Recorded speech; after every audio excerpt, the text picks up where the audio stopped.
Attorney, unahin na natin. Ano ba yung ibig mong sabihin sa post mo na Republic of Mindanao soon?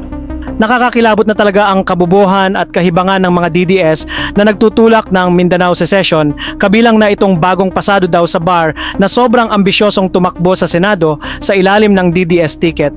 Buti na lang talo dahil alam naman nating hindi siya mananalo. Pero kahit hindi pa siya nagpa-practice as a lawyer, mukhang at risk na agad si Attorney Pulpol, yes, we're sticking to that moniker, sa posibleng disbarment complaint. Sir, una sa lahat, gusto ko lang pong linawin na I did not mean to be cryptic, no? In fact, yung call for secession ng Mindanao is part of our history. Okay. Pakinggan natin saan ba talaga nanggagaling ang kabaliwan nila at kung may laman ba o hangin lang ang kanilang secession advocacy.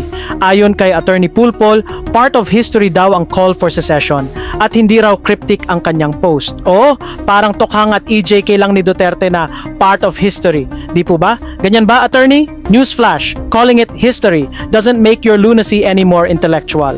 Ang naging malinaw lang po kasi pagkatapos po nung very expected na desisyon po ng ICC Appeals Chamber ay nagkaroon po ng dalawang uri ng reaction, no? And it really reveals that dalawa po talaga ang Pilipinas. Pero ang tanong ng taumbayan, why now? Bakit hindi ginawa ni Digong yun noong presidente siya? Samantalang wala naman siyang matinong nagawa para sa Mindanao except gamitin ito for his political interests. Ang totoo, ini-exploit nyo ang Mindanao para sa sarili ninyong kaguluhan, drama at political agenda, samantalang hindi naman kayo taga Mindanao.